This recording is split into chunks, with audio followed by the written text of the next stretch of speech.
Mark Stillwell, Public Beach Company. I aim mental health, youth mental health. Dr. Betty Saxon, External Affairs for AT&T, and I know I'm forgetting someone. Oh yes, Thomas Rankin, JRG Attorneys. Helping me tonight is going to be our chair, Sigale Lomas, and next to her, my boss and partner in crime, Jane Catanzaro of College Advising Services. The format tonight is each candidate is going to have a 1-minute opening statement. After that, there's going to be a series of questions. We'll see how much time we can get to. We're prepared to have 10 questions. If there's more time, great. If there's a little less time, well, so be it. We want to be sensitive to time. During the question and answer period, it's going to be a 90-second answer for each candidate. At 30 seconds to go, one of these lovely ladies will raise a blue card. They'll let you know you got 30 seconds. Then a yellow card at 15 seconds, and guess what? Red means stop. All right, so before we get into this, there is one person I'd like to recognize, and that's someone who's sat through an awful lot of these over the years. He's also on the ballot this coming November, and that would be Mayor Dave Potter.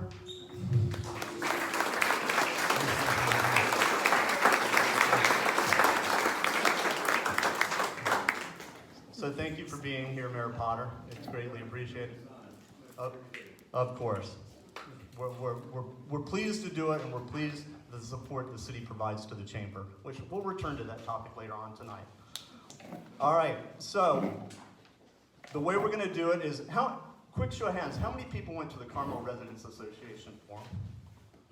Okay, so a lot of new people, and yeah, well, good. That's very helpful. So you'll certainly understand the process up here on the table.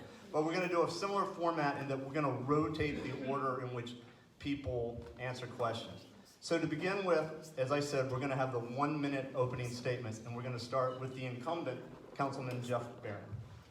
I guess that's my cue. Thank you, everybody, for coming. I would, of course, like to thank Brian and Sigale for organizing this event. So thank you very much, and everybody in the audience. This is an important part of our process. Since I only have probably 35 seconds left, and I tend to talk a lot, I'm Jeff Barron. I'm the incumbent member of the City Council.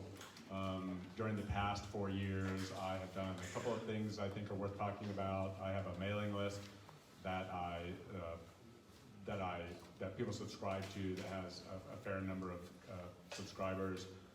I've worked on the Carmel climate change project with Councilmember Tice, who is sitting back there. That's been a 3-year effort to prepare the city for climate change and for the city to do our part in reducing greenhouse gas emissions. And finally, during the pandemic, I helped start an organization called Carmel Neighbors, and I see a couple of my leaders in here right now that provided sort of neighborhood-based help for people that had a difficult time managing the pandemic. So that's me. I already told you I talk too much. For some reason I have 30 seconds left, but I'll pass the baton to Alissandra. I would like to thank the Chamber of Commerce and Church of the Wayfarer for hosting tonight's forum, and everyone in the audience for attending. Carmel by the Sea has been my home for most of my life. I love our village, and I'm passionate to be able to serve it. I'm a graduate of Stevenson and have a BA degree in government from the University of San Francisco. My professional experience as a television news broadcast journalist has taught me to listen, hear both sides, and be fair. My research and 4 books on Carmel's history and architecture have furthered my knowledge, appreciation, and understanding of our city. The foundation of my candidacy is improvement and preservation of Carmel by the Sea and its distinctive qualities that make it a special, one-of-a-kind place. My highest priorities are to protect our quality of life, beautify our town, and enhance our public safety. I strongly believe in free market economic principles and protecting property rights as a foundation of our society. I will bring a fresh perspective to our city government and a common sense approach.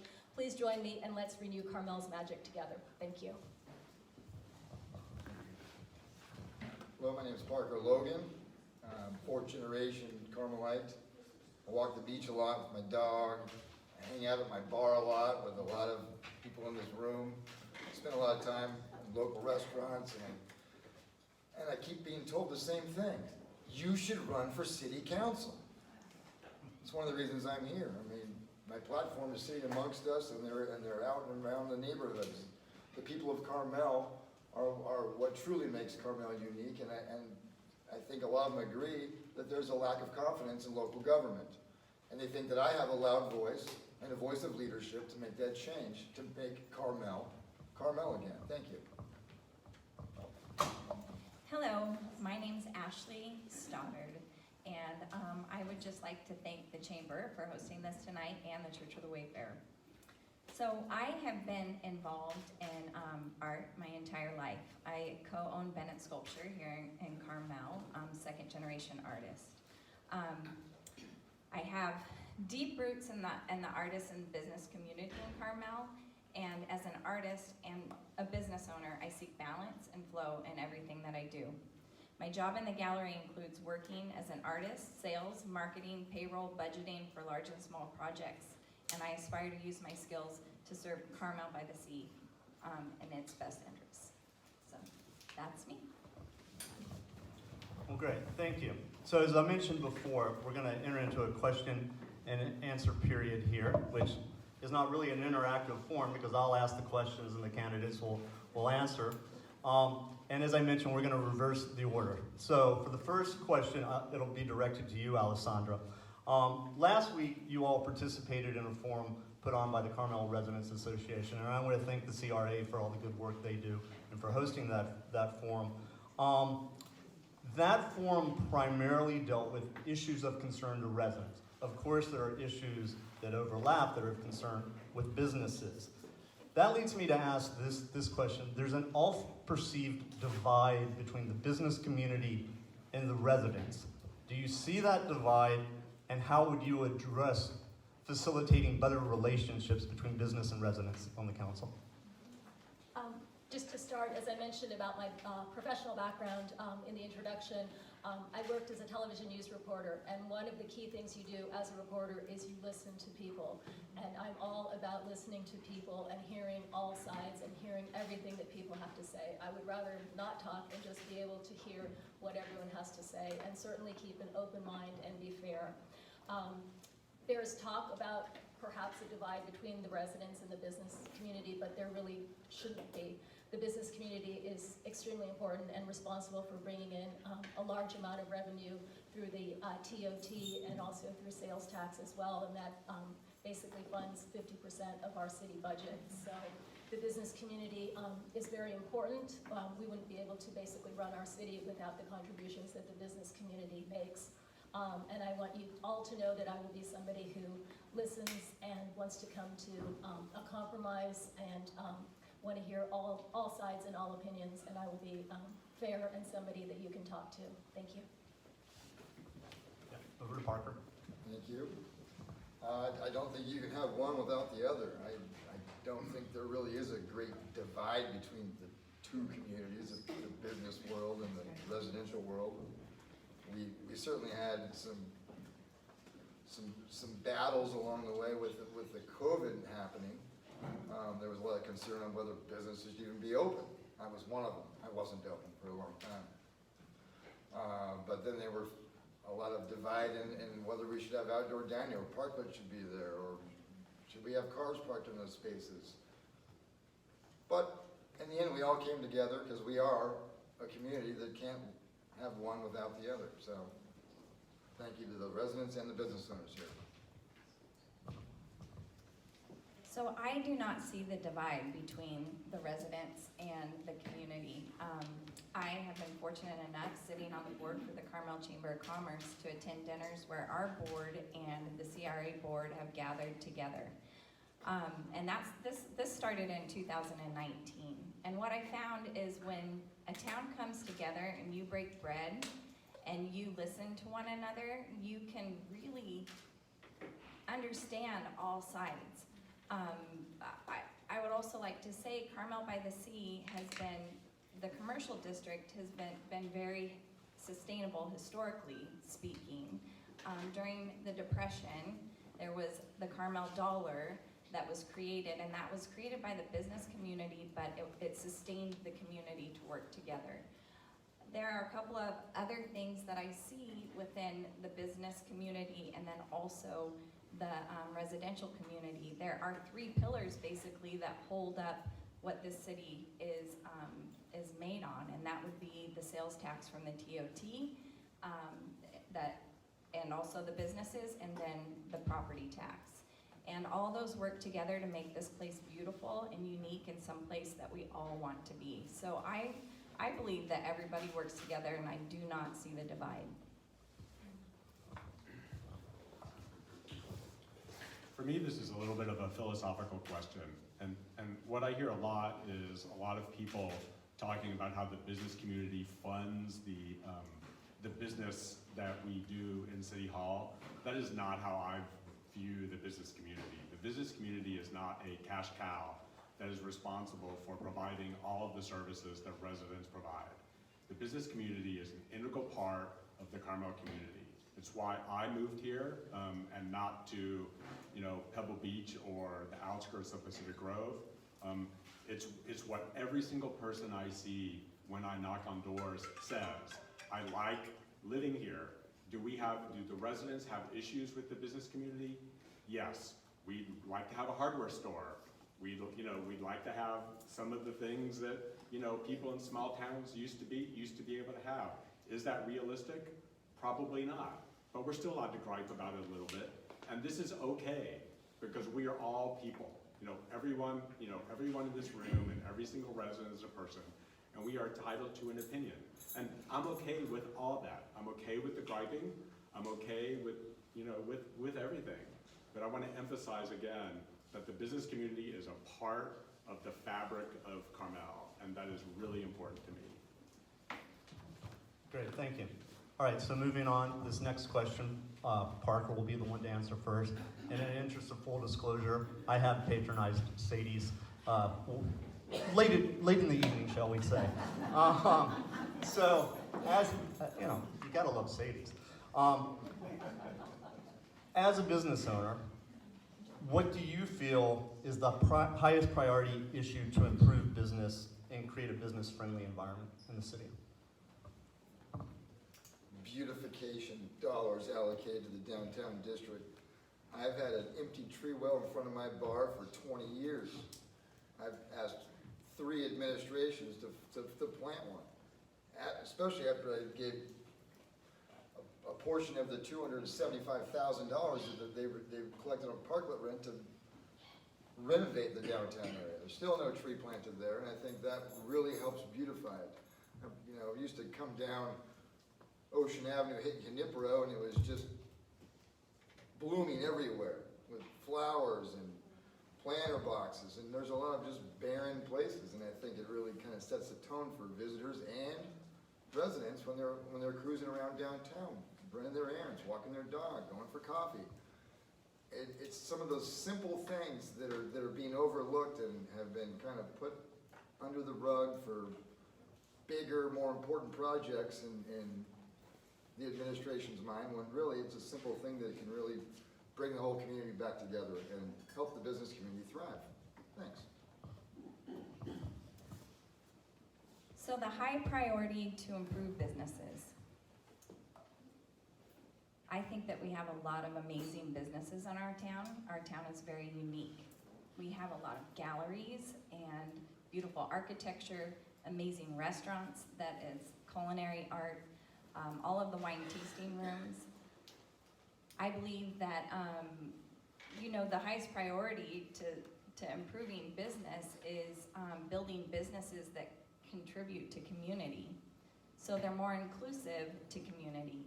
For example, in my business, we do a lot of community projects where we bring in AIM Youth Mental Health, the ad campaign contest. We've hosted Point of Art. So community members can support businesses by obviously spending money there, but businesses also should open their doors to community so that everybody that lives here feels that they can be a part of that business as well. So that's the answer to my question. Thank you. The highest priority issue to improve the business community in town. What I think is happening in town is that the easiest way to describe it would be to sort of describe what happened on one night during Car Week a couple of weeks ago, when the town was overrun with people from out of town, and we had significant issues with the police and all that. And the reason I bring this up is not that this is an isolated incident, or that, you know, we expect things like that to happen, or we can't prevent things like that to happen. I think the reason is that these things that happen, they're not acknowledged by everybody. I think the town could be a nicer place, but I think that in order for us to sort of work together and make that happen, we have to acknowledge the elephants in the room. And I'm talking about communication. So we had a problem with Car Week. We need to talk about that. We have a problem with the traffic in town. We need to talk about that. We have a problem with parking in town. We need to talk about that. These are all really important issues. And the downtown would be a better place if we could all sit down and have discussions, whether it's at council meetings or in forums like this, to hash out these differences and see things from the perspective of everyone else in the room. One of the issues that's a key issue in my platform is civic beautification. I feel very strongly that we need to do more to improve our streets, our sidewalks, the overall appearance of the downtown. And our volunteer groups such as Carmel Cares and the Carmel Garden Club have done an amazing job, and my hat's off to them for the work that they do. But I'm talking more about things that the city can do. And just one example that happened to be on the front page of the Carmel Pinecone is a woman who tripped and fell on some brick pavers on San Carlos last week. And the article said that this has actually happened 32 times this year. People have fallen and tripped on city sidewalks, and frankly, that's not acceptable. We really do need to do better, and Carmel deserves better as far as the civic beautification, and I'd like to work together with the Chamber of Commerce and the local businesses and have everyone work harder to beautify the downtown. I think Carmel deserves better. Great, thank you. So sort of following up on this topic, what types, and this actually was referenced in one of the responses, but what types of businesses do you feel we need here in this city? And what would you do to encourage them to open up shop here? And that would be for Ms. Stoddard. So the types of businesses that I think that we need in this community, if we were gonna add anything else, which I can't really fully wrap my brain around that because I think we're kind of perfect in that sense. We have a very unique business district. We have a very large, obviously, arts and culture area, but I think that if we were to wrap in something into this, into Carmel by the Sea, some type of luxury spot, just because we have little luxuries and charms and things like that, but I know that the people that shop in my gallery would like just a little step above. And I think that we have a little bit of a miss because they go to Pebble Beach or they go to other Spanish Bay and they stay in these places and they have that full experience. So if I were to say that there were one thing that we could really improve on, it would be that. I think in the past, you know, Carmel has been known as this place where people come to shop. And over the course of the past, you know, decades, what we have seen with the rise of internet commerce is that that market, you know, certainly sort of the lower middle end of that market is sort of fading away. And I think that one of the things that would really be beneficial to the whole community here would be that if we had more businesses that appeal to the experience that is Carmel, rather than buying things. I'm talking about seeing things and being a part of things. Mad Dogs and Englishmen, for example, just to pick something out of my head, is a great example of this, renting bikes so that people can travel around town. For me, that's the perfect sort of experience that defines what this community is and what this community can be, because this is where we are. You know, this is the place. We don't want to be a collection of shops like you might find in Waikiki or something like that. And we are not that. We are Carmel. And when people walk around and they see the houses and they see the beach and they see Point Lobos and they see the Pebble Beach Forest, if they travel up on the trails over there and they ride their bikes around 17 Mile Drive, this environment of which I'm speaking, this is what we are. You know, this is something we can't change, and it's immutable. It's literally the best place on the planet for this stuff. When asked about what type of businesses we need, I think we need to leave this up to the free market. It's really a matter of if there's supply and demand, and there have been changes throughout time. And when you look back, some of the history books that I've worked on, you know, you look from the 1920s to the 1950s, for example, Dolores Avenue between 7th and Ocean, that was the heart of the downtown. That was the busiest street. And there were restaurants, there was a meat market, there was dry cleaner, City Hall was there, post office, everything was there. But times have changed, and sadly there are fewer and fewer people who are full-time residents here. But the stores that we have reflect the supply and the demand. Yes, it is sad that we've lost a hardware store, but if fewer people are going to the hardware store, or they're going, you know, to a big box store, you know, in Seaside, something like that, it makes it harder for our local businesses to stay in business. So a lot of this is just a reflection of that reality. Thank you. Obviously, we need more book clubs. You weren't at the last meeting, what you know, I mean, is more late night establishments. There's only 3 allowed in the city, and only 2 that even operate that way. And people come to my bar all the time, or they call my bar all the time. Do you have live music tonight? Well, no, we don't. We're not allowed to do that. I mean, I'm not even allowed to have a jukebox. But there's a huge demand of the people that are enjoying walking around our beautiful city, and they are still shopping now at the hardware store.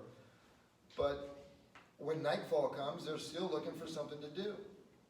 And I think that there's a lot of room that can be opened up for them to enjoy, you know, some of the musicians that live in town, or the local bands that are from Big Sur, or, you know, it's not all about going and seeing all the spaces. It's sometimes just, you know, being together with the people you came here to be with and enjoying that moment. And those moments can be created after 10 p.m. Thank you. Oh. Okay. All right, sticking on business for just one more minute, I'll get into a little bit broader topic here. Talking about the planning department, what would you try to do to help facilitate or streamline the process for businesses to open up and operate in the city, if anything? What I'd like to do is invite Brandon up to the stage to have him answer this question. Honestly, I do not have an answer for this. I don't know. You know, I don't. We have really strict regulations in town that keep Carmel special. You know, from my perspective, they are fine. I'm sorry, I don't have a better answer. I clearly have heard complaints, as we all have, about things taking too long and permits taking too long and just that sort of thing.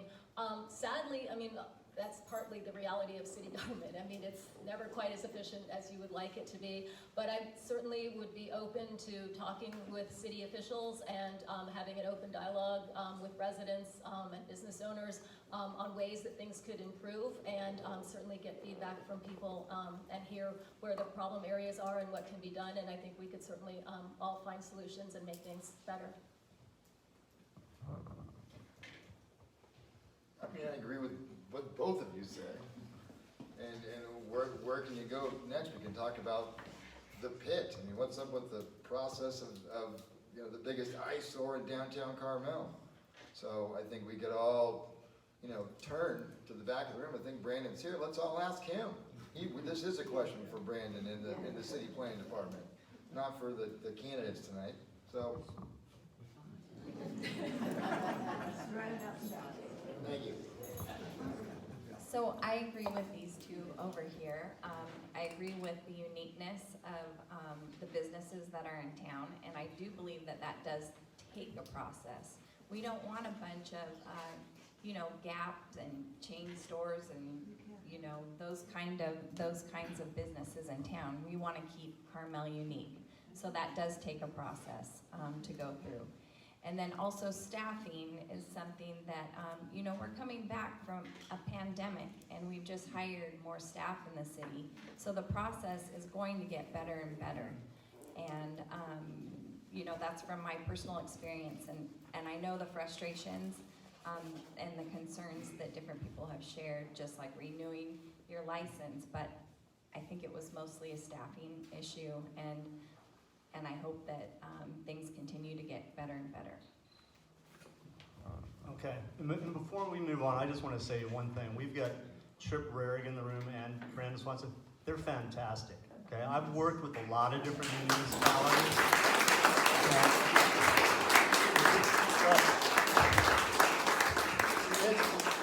But as was mentioned, government is often very frustrating. There's a lot of regulations and stuff like that, but there's something to be said for civility and responding and trying to get to a yes if it's possible. So kudos. All right, with that little plug out there, parking, yay! Everyone's favorite topic that comes up again and again.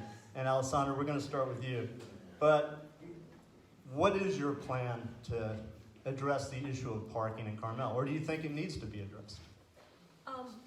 Parking is one of those issues. This is certainly not the first time we've talked about it. It pops up every generation or so, or even less, in Carmel. The last time we tried it was about 10 years ago under Mayor Jason Burnett, and they did paid parking downtown with some very large, rather unsightly parking meters that people really didn't like and didn't really understand how to use, and it did not work out well, and the program was basically scrapped. There is room for improvement with the parking, and I would like to work with the business owners, and I would like to work with the Chamber of Commerce, and we could find a solution. I'm hearing that sometimes some of the problem is that some of the employees are parking in spaces that could be freed up for residents and visitors to park. So if we can find a solution, that's something we could do. One option, which is a long-term solution, would be to build a parking lot at the north lot of Sunset Center, and that could certainly help as well, but of course that would take years to do. But I think if we can work with the downtown business owners, and this would be something that could be part of my comprehensive downtown plan. One area to address would be parking and how we can find a solution, especially with the employee parking. I think that would certainly make things better. It's rumored that my great-grandfather, James Southern Parker, rode his horse up to town to the Carmel Bakery and turned back to go home because he couldn't find parking. And we've heard every idea, and we've tried everything that you can imagine, and there's nothing new or exciting that anyone's going to be able to present. We have a small town that's very popular. The parking gets really tough on the weekends and special events. In the middle of the week, no problem. I live on one of the busiest streets in town. It's very frustrating to come home at sunset when everyone wants to see the green flash, but that passes and everything goes back to normal. And maybe if we're just a little more patient, think about the beautiful place that we live in, and we can get to where we're going. And we're still gonna, when you wake up the next day, you're still gonna be in Carmel by the sea, and then most of the cars are gonna be gone. So, thank you. So I think parking is an issue. So I have a lot of people that will come to gallery events, and they will literally drive around and can't find parking, and then they will leave. For me, that's loss of revenue for my business. It's a loss of an experience and a connection. And all of those things. That's why I have a gallery here in Carmel by the sea. I think a solution to that would be building a parking structure, and also having a shuttle system that would run something that was green, but run employees, like a designated area for that parking structure that was just for employees. That would take care of a large part of our parking. And then also the people that live and work in town. I personally ride my bike a lot down to the gallery, and if we had bike routes and we had places to actually park our bikes, that would be helpful as well. And then also, I like the idea of paid parking. Monterey, Pacific Grove, every town has a paid parking program. Residents have the option of, right now you can go and pay a fee and have parking if you're a resident here in Carmel. So I like the idea of catching the visitor that wants to be in town for longer than 2 hours, that would like to pay for that parking and be able to stay for 4 and not stress out about having to move their cars. Those are the people that spend money in my establishment. They want to have lunch or dinner and shop. Thank you. I think that there are two issues with parking in town. One of them is that there are too many cars that come into town. And we need to figure out as a community a way to sort of prevent that from happening. So for example, last week I saw a couple of e-bike riders chaining up their e-bikes to a no parking sign in front of City Hall. I kid you not. Why do we not have more bike racks in town? Why do we not make it convenient for people in other communities to bring their bikes into town rather than bringing their cars and taking up these parking spots for 2 or 4 or 6 hours? So there's the issue of not facilitating people coming into town with things other than their cars. Ashley talked about buses. Buses are a great idea. We already have buses, in fact. We have a bus service called MST, of which I sit on the board of, and that I see carries employees coming into town every morning at 8 o'clock to work in her hotel. So these things exist. We just need to make them better. The second thing that I would say about parking is that when I view parking from the perspective of someone walking around on the street, which is basically your visitors or your customers, you know, there are a lot of cars and there are a lot of opportunities to be hit by cars.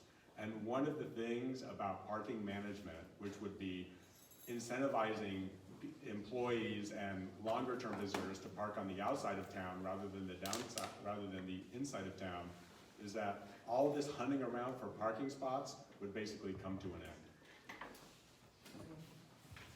Great, thank you. All right, so again, this is a focus on business type issues, but again, there's always overlap with the residents because there really isn't that divide as you all stated. So the state mandated affordable housing numbers that have been issued under the regional housing needs allocation for the Carmel by the Sea are 349 residential units that we've got to make room for. What's your approach to add more housing to town? And Parker, we'll start with you. Well, thank you. You know, we don't have room for 349 new units here. I talked to the Housing Authority today because I thought, certainly this must be a mistake. It certainly must need 349 units in Carmel proper, not Carmel by the Sea, but I was wrong. It's Carmel by the Sea. We don't have the infrastructure for that. We don't have room for the growth for that. It would be a public health and safety risk to even to accommodate it. That's not going to solve the parking issue.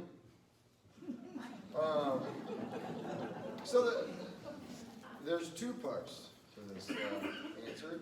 It could open up an opportunity. There are, you know, Alissandra had a great idea of turning the top floor of the Carmel Plaza into residential units, and why not many of the office buildings? Rezone them. That goes back to Chip and Brandon, and let's do it in a way that doesn't cost the owner a lot of money, and you know, we can develop some units, not 349. And then the other side is we team up with some of these other cities and counties and communities that are already getting together with big law firms, and they're going to fight this because it's not right, and the numbers don't justify our community. So I say we fight, and we don't build 349 units, and we keep Carmel, Carmel.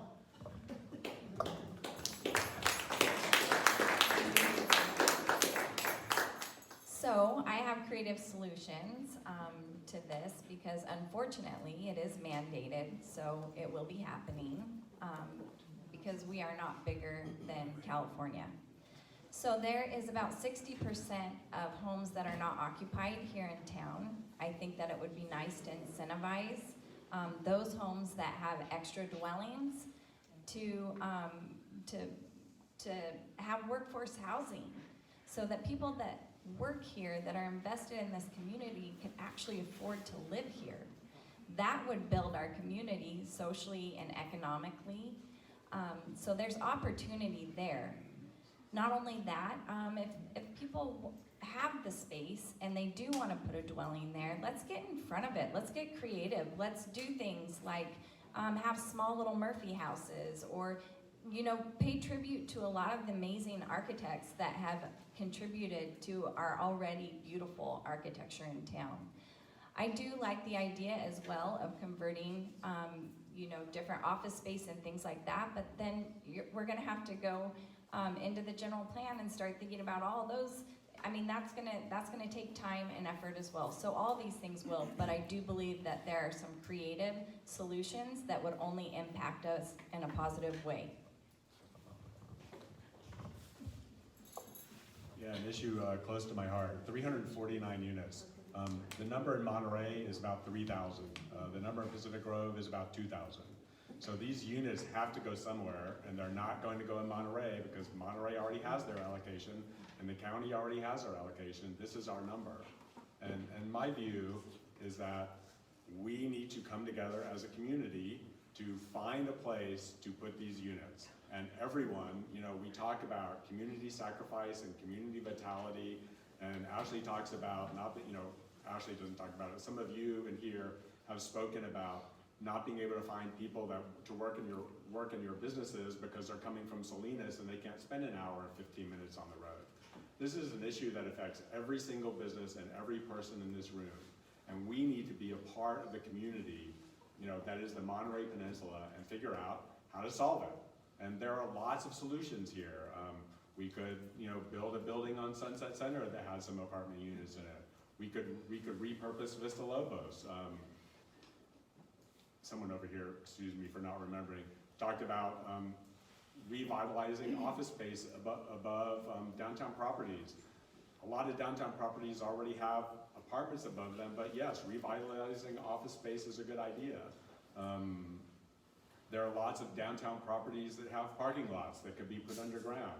There are spaces for these things to go, but it's my belief that we need to find a place to put them, work together. And we fight. I just wanted to make a quick note. I believe very strongly in property rights, and I've been hearing from people, and the thought of forcing people to open their homes up to renters, especially if they're second homeowners and aren't here, that people just really are horrified at that idea. So I do not support that at all. As I said at the CRA forum, I believe that we could look at city-owned properties. We can look at the upper floor of our mixed-use buildings downtown, converting office space into residential space. I like the idea of the Carmel Plaza. It would make the plaza a very dynamic place. We could have it be like Santana Row, and we could have the housing on the top floor with the restaurants and the shops. It could really transform downtown Carmel and really make it an exciting, dynamic place. And then once again, there's the long-term solution that would take many years, would be the north lot at Sunset Center, developing perhaps the parking structure that could also have the space for affordable housing. And I would like to see Chip and Brandon and our police chief as workforce housing within the next couple years, find ways that they can be even more a part of our community, and I think that would help them, and it would certainly help us as a community, so I would like to see that happen. Okay, so this is going to dovetail right into that in a comment that you made, Alissandra, and we'll start with you, Ashley. Do you have a sense of what the current percentage of homes in Carmel are that are second homes and occupied less than 6 months out of the year? And how do you feel about property absentee ownership fees, or you had mentioned some incentivizing for the use of those homes in the past? Right, so the percentage, I don't know the exact percentage, but I know it's over 50%.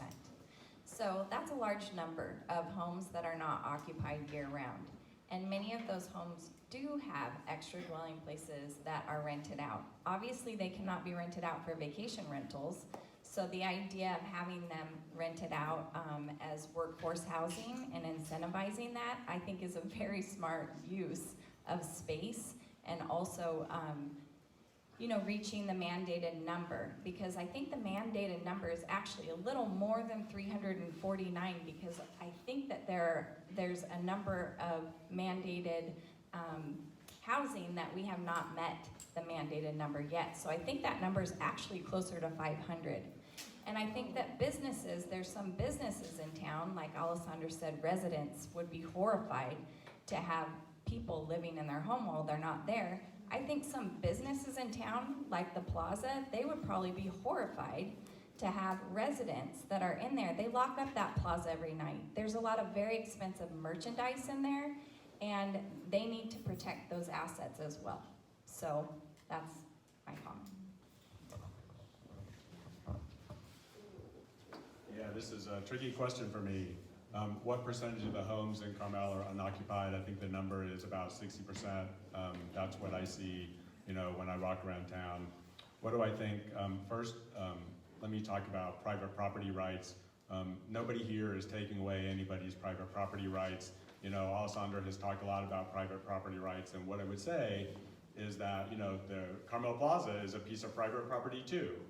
And I don't understand how, forcing Carmel Plaza to put 10 apartments on top of their building or reconverting those offices that I think Eric Dyer, one of our architects, for example, in town, works in. I'm not exactly sure how that's gonna solve our housing issue. What do I think about a tax on second homes? That's a really good question. And a lot of you know that I have talked to people in the community about it. I think it is a very interesting idea. I think it is something for the community to decide. I am not the emperor. I'm 1/5 of the city council. We will certainly have to have a vote on this. And if we are successful, we're successful. And if we're not, we're not. But I think the community has to decide whether we want to be, let me say this. Do we want to be a collection of people in Carmel and a collection of businesses, or do we want to be a collection of homes that people look at, like Disneyland? That's a really important question, and it goes to what we want as a community.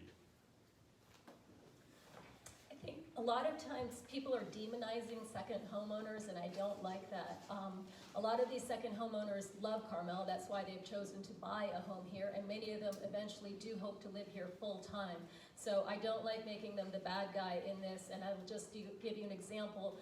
When we had the cell tower issue, a lot of the people who took part were second homeowners, and they fought just as hard as the full-time homeowners, and they gave their time and their money, and they were committed, and they fought for Carmel, so they love Carmel, and I don't like having them be the bad guys in this. As far as the top floor of the Carmel Plaza, let's look at Santana Row as the model. You can have housing up on the upper floor, and it's not going to be an issue with horrifying the businesses below or Eric Dyer's office. He can certainly move it to the second floor. I mean, we could do the top floor is residential, and it would be very dynamic, and it would be a solution. Obviously, we would need to work with the private property owner. They may not be interested in doing something like that at all, but it's a possibility, and it's one way of looking at a solution to this problem. Thank you. The whole idea is preposterous, and it has a lot to do with property rights. If we were going to put it to a vote, I guess it couldn't be registered voters, it'd have to be homeowners, because the 60% who don't live here are going to vote it down anyway. So it's really a non-issue. We shouldn't even be discussing it. It's a property owner's right to not live in their house, whether it's their second or their third or their fourth home. When they come here to use it, it's theirs because they worked hard to get it. And that's part of what makes America America, is having the right to own property and the freedom to do what you want with it. We're already stripping what you want to do with it freedoms from us, so let's not also double tax us. I say no. Yeah, and that's a perfect segue into this next question dealing with property rights and home ownership and housing in the city of Carmel. What's your view on Yeah, Jeff, it's gonna be for you, Jeff. No worries. What is your view on residential co-ownership / timeshares in Carmel? Talking the Picasso model, and what would you propose to do with those current LLCs, and it's not going to be allowed anymore? So what I think about Picasso is that is a business model that is anathema to everything that belongs in this town, and we should stamp it out. Timeshares don't belong in town, and that's the end of the story from my perspective. What I think about the relationship between the LLCs, lots of us have our homes in LLCs. I have my home in a trust. I know that there are people in town that have their homes in LLCs. The thing that makes the Picasso model illegal or not according to Carmel Code is that there is a document somewhere that allows owners of the LLC to claim time on a specific schedule. So if you have a family that owns property in an LLC, there's no document like that. You know, families don't have legal documents that say, I get to come over Christmas and you get to come over Thanksgiving and you get to come over New Year's. That is what PCASA does. And that is what makes fractional ownerships in Carmel illegal. They're bad, they shouldn't be allowed, and that's what I have to say about it. This may be a rare moment, but I agree completely with what Jeff said about the I completely agree that we do not want these, they're basically timeshares, and I feel our city attorney should do everything in his power to strongly make sure that they do not exist and certainly do not proliferate. And just going back, I agree with what Parker said very much in the last question about property rights and freedom to do with your property as you choose, certainly within the extent of the law, but that is one of the fundamentals in this country, and I feel very, very strongly about that. Thank you. I also have a very rare occurrence that I agree with Mr. Barrett. CASA found a loophole, we closed it. Is the case not closed? I don't know why we're talking about it. I don't think anybody wants it. I don't think there's anybody for it, except for the investors that came up with this scheme in the first place. And it seems like we're, chasing them out of town. Thank you. All right, I agree with all three of these guys. So, and I think that all of these different points, you already know why. I think it's, the timeshare is even crazier than vacation rental property, right? So, but I do need to clarify something. I never said one time anything about taking property owners' freedoms away from them. So I just want to clarify that. I was opening up an incentivized opportunity for property owners that would be open to that. They would be open to having our teachers and our city workers and restaurant owners and different people like that that already commit their time and their energy to loving Carmel as an option.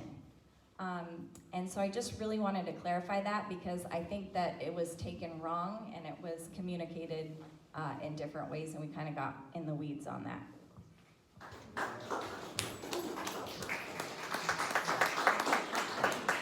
Okay, so we're going to move on from the housing issue.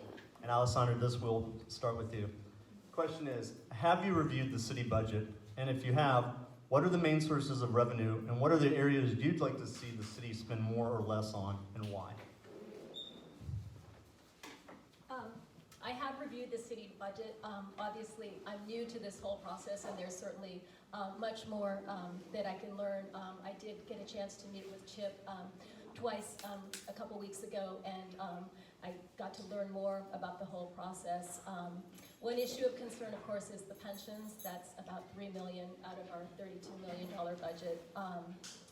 Our property tax is $8.3 million, sales tax $8.9 million, TOT from the hotel $6.7 million, and permits and fees $6.4 million. So that's the majority of the money that comes in for the budget. I do have concerns in the future. We've got 96 full-time equivalent employees.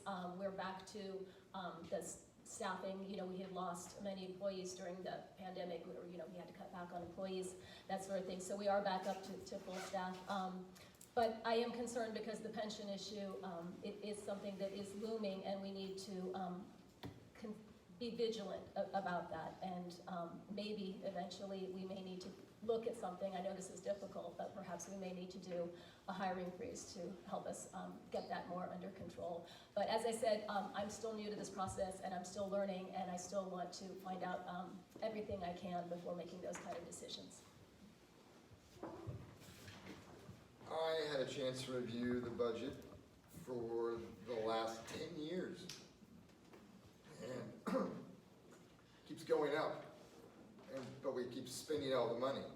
So certainly there must be some way that if we keep generating more revenue or maybe we should be able to start stowing some money away for a rainy day, but it looks like we overspend. And then we underspend in what areas that I, again, think are important. And I don't just think they're important. A lot of people I talk to think it's important. You know, I walked downtown a few weeks ago, there's over 30 empty tree wells. Just simple things that make it happier to be here. The scenic pathway. God bless Dale Byrne and his crew. I mean, they rake gravel every Wednesday. It's unbelievable. But there's really tacky sandwich board signs all up and down the streets. We're not even allowed to have those downtown for our businesses, but they're there to warn anyone about doing something bad on the beach, and they look tacky. We're spending money in the wrong areas, and I think that we could probably look at, you know, maybe cutting some of the spending that we do. Where that's going to come from, I'm not sure, but if we keep generating more money, we should be able to start saving some of it. Thank you. Brian, can you say the question one more time, please? I think No. it's a two-part question. Now you have to remember it quite often. It's part of sitting on the council, Ashley. So I'm gonna read it as it was written. Okay. Have you reviewed the city's budget? If you have, what are the main sources of revenue, and what are the areas that you would like to see the city spend more or less on, and why? Okay. So yes, I have reviewed the budget. It is quite a budget. And I would like to say that I would like to thank our city, because it's complicated to put together a budget, and especially post-pandemic. But they actually balanced the budget, and that took a lot of time and consideration, especially since during the pandemic, many things were tabled. We also lost employees, all kinds of things that happened. So now we're post-pandemic. We're making up for those things. You can see it all over the place in town. Obviously, we know the three stools, the three sources of revenue are the sales tax, the property tax, and the TOT.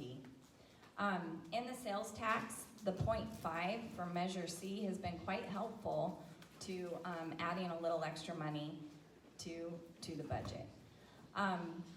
Things I would like to see is that money to be focused more on our forest and beach, and also all of the environmental things that are happening. I love this 3-year environmental report. I know there was a lot of time and effort, and I've said it before, but we need to get in front of it, not be behind it. The climate is changing. Thank you. Yeah, so I guess I'm in a sort of a unique position talking about the budget, that I was one of 5 people that voted for it.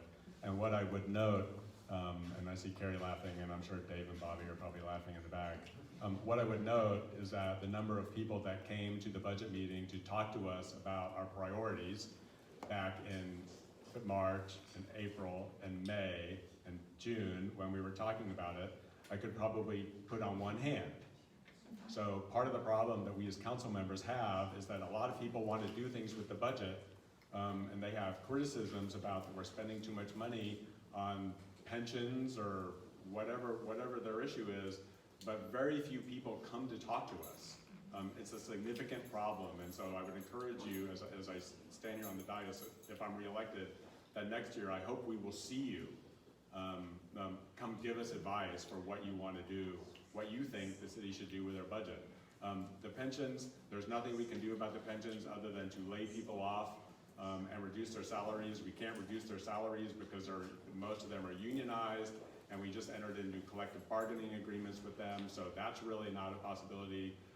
If people have ideas and how they would like us to lower our services that we provide to the community to save money, I'm all ears, but I agree with Ashley that I think we should spend the money on hardening the city to deal with the changing climate, and that primarily involves the forest and the beach and the drainage project that everybody loves to not talk about and stuff like that. Thank you. Great, thank you. This will seem a little self-interested. Do you support the city's practice of financially supporting the Chamber of Commerce and the Visitor Center? And if you do you think that amount should be increased, decreased, or stay the same, and why? Is it Alissandra?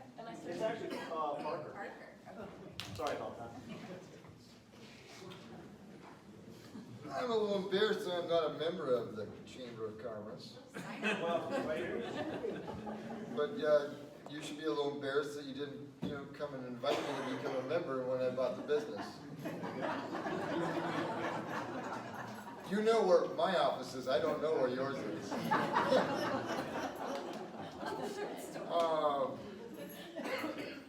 But yeah, when I was reviewing that budget, it didn't seem like that you got a whole lot of city support. And I thought, that could be quadrupled and it'd still be nothing.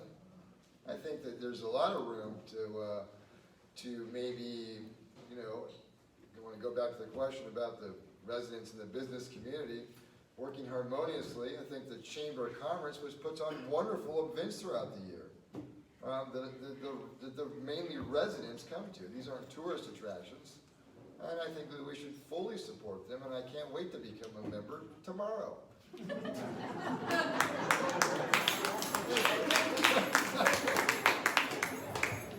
So this is a little bit of an awkward question for me, being past chair of the board for the Chamber of Commerce. I obviously am in full support of funding for the Chamber. I'm a big fan. I believe in the Chamber of Commerce and all of the things they do. Their business-to-business relationships, their community, all of the different, like Parker was saying, the different main events like Taste of Carmel that's happening. It's a community event with businesses that are in our town and community members. So I believe that the Chamber of Commerce, the visitor center is invaluable. All of the volunteers there and all of the ambassadors take time to visit businesses, get to know businesses, be able to share with people who are traveling and coming into town what our village is about, how we expect you to behave and respect and our environment and the things that we care about and really enjoy being here and having a good time. So I think that it was amazing that the city gave the chamber a little more money this year than they've had in the past. And I fully am in support of funding the chamber. Yes, I think it's a function of most cities everywhere to have an economic development arm. And we, being a city of 3,000 people and 100 staff members, don't have that. And I understand that that is a burden on the chamber and all the other businesses in town. And so yes, I support funding the Chamber of Commerce, that money to make up for that. I am especially happy that this money goes to the visitor center in town, because I know that the chamber has a lot of members that are not in, let me just call it that, Carmel by the Sea proper. And I'm glad that we have found a way to improve the sort of chamber experience inside of our town. So I'm completely happy with the way that that works and the relationship and all of that. Second time I'm agreeing with Jeff. I also agree that we should support the chamber and the efforts also of Visit Carmel and Monterey County Convention Visitors Bureau, especially things that further bringing in, I'll call it a higher end tourist, but somebody who comes in midweek or during off season, during the less busy times, encourage them to stay in the hotels, spend money here, visit our shops, restaurants, that kind of thing, and certainly do it sustainably as well. And the visitor center does a very important role as well, and I do support the work that they do.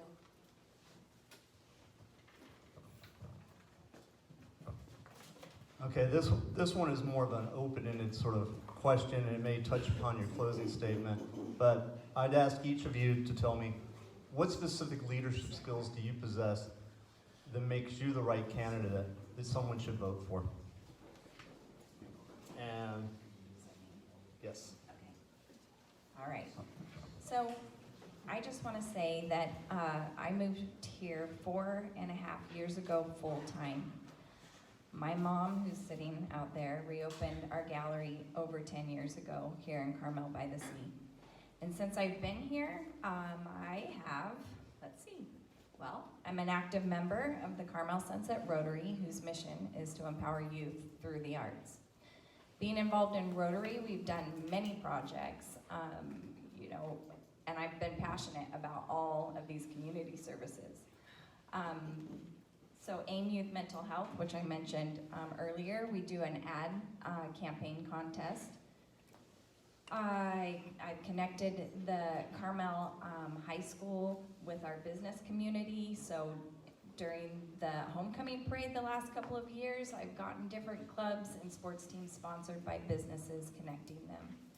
I've also helped with the Point of Art, which raises money, scholarship money for young dancers to be in the Nutcracker, which is one of our most amazing things here in town, in my opinion, that would not necessarily be able to be a part of that. I've worked with Princess and the Purse and several other things. Hearts of Carmel, I co-chair Taste of Carmel. The list goes on and on. If you want to know what I've been involved in, come talk to me.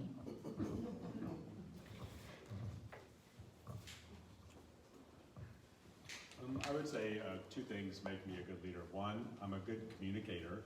I listen to what people have to say. I know a lot of you live in town and you've seen me come to your doors and ask you.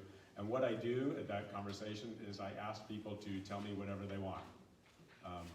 I think that perspective of listening to people before I tell them what I think is something that is really important in city government, and I'm proud to do that.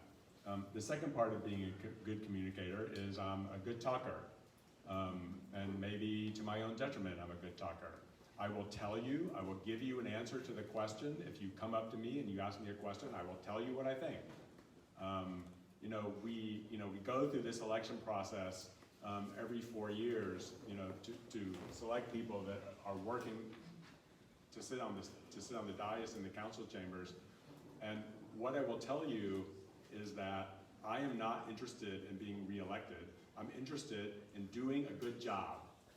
And in order for me to do that, I need to be honest with my constituents. I need to let them know what I'm thinking and how I'm thinking it. And to me, that is really, really important, and sometimes it gets me in trouble.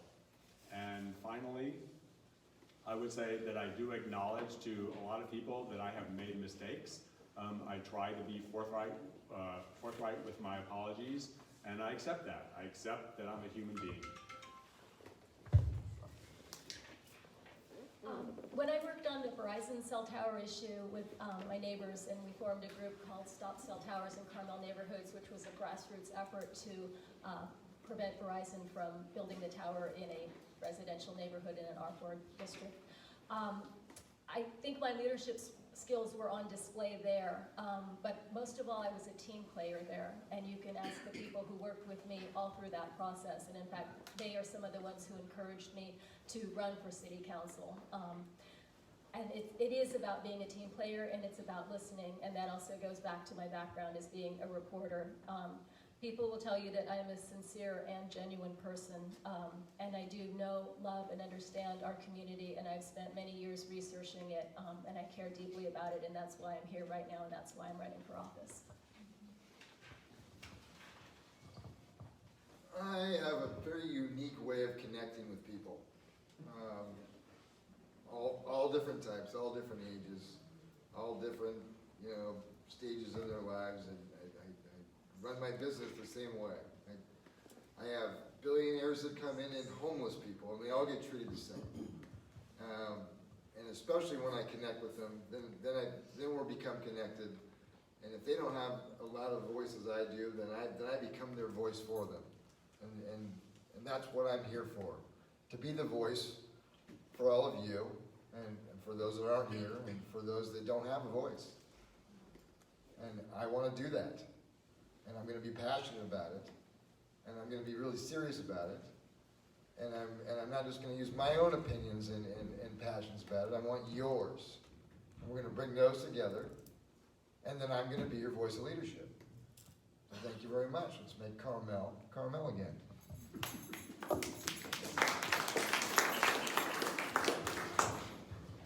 Okay, I'm really surprised by how on schedule we are. We're actually ahead of schedule, and I truly appreciate that. So I'm going to move into the closing statement portion here, and then welcome people to stay around and actually speak individually with the candidates and get a chance to know them as humans, make those connections. So, Jeff, two minutes, you'll each have 2 minutes to address anything you want to in a closing statement. So I'd like to do something a little bit unusual. A couple of weeks ago, Senator Laird had an article, an op-ed in the Monterey Herald about water, and I'm sure a lot of people have read it. And the last paragraph is, that means that working together towards a larger framework to solve the water problem is the only way out. It means that not everyone might get 100% of what they want, but each stakeholder can get much of what they need. It's time to lay down arms and link together to work towards a solution. There's too much at stake to hold out for perfection, and various stakeholders have been locked in conflict for a long time. When I think about Carmel and I think about private property rights, we have all given up some of our private property rights to be here. We have design regulations that govern what we can do and what we can build on our property. We have regulations that describe what kinds of businesses we can have downtown and why we only have 3 t-shirt shops instead of 12 t-shirt stops. We have regulations everywhere. And it's these regulations that make Carmel what it is. And it's the community here that has upheld these regulations and fought to keep these regulations in place for 100 years that has resulted in the community that we are now. And so the claim that private property trumps everything is foreign to me. And I don't know how to address that, because we give up these things when we come in here. We agree to not shoot people in the streets. We agree to not build 4,000 square foot homes on our 4,000 square foot lots. This is anathema to me. We are a community, and we need to work together to solve the problems that the community has. And yes, that involves occasionally giving up your right to do 100% of what you want. I can't make excuses for that, but that is really important, and that's what makes Carmel special. I think you're mischaracterizing the concept of the private property rights that I was referring to, but I'm going to move on. I just wanted to add a little bit about the previous budget question, and I wanted to emphasize that I would like to spend much more on beautification. This helps the residents, and it certainly helps visitors. I keep hearing from people, I traveled to such and such place, or I just got back from such and such place, and it was so beautiful. Why isn't Carmel like that? So I want to improve Carmel and work on the beautification. There's certainly more that the city can do, our streets, our sidewalks, and I'd also like us to see maintaining our city-owned buildings better and perhaps repurposing them as well.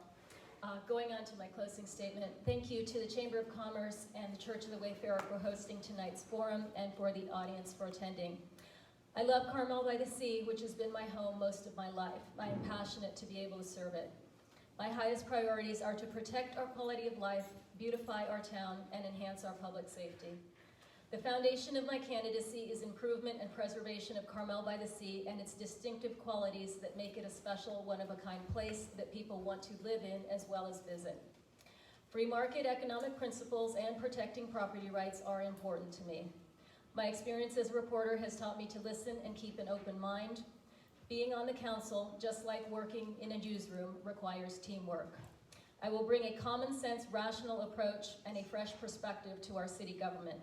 Please join me and let's renew Carmel's magic together. Thank you. What does make Carmel Carmel again mean anyway? Yeah. I mean,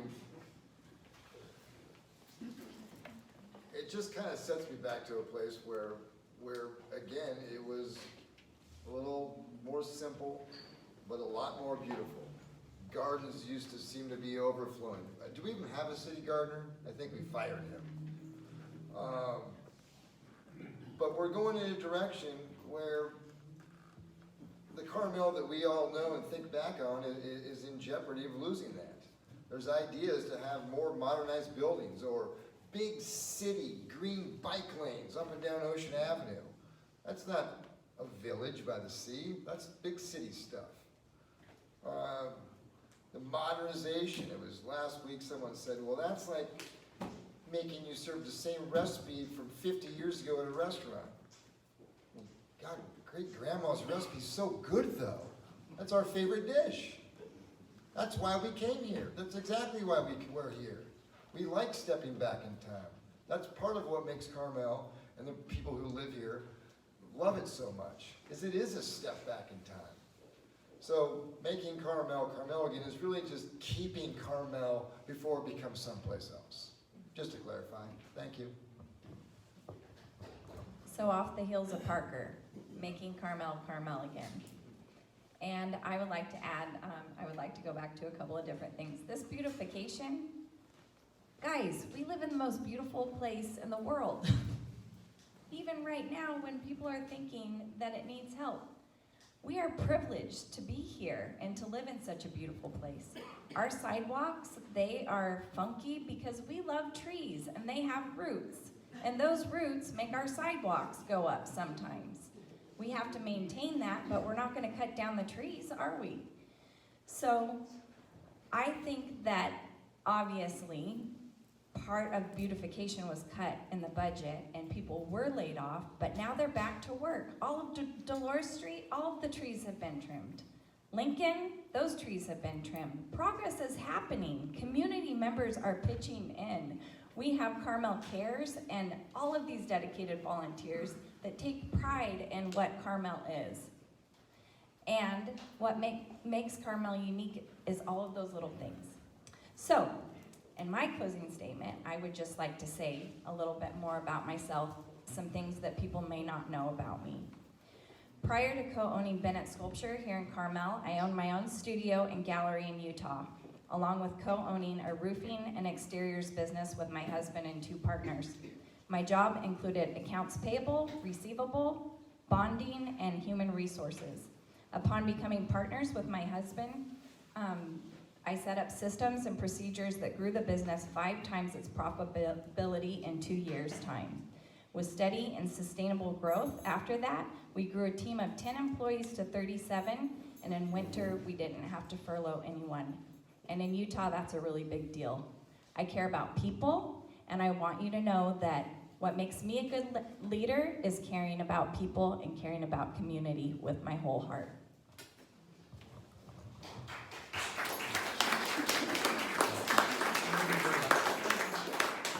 I want to thank everyone for attending tonight.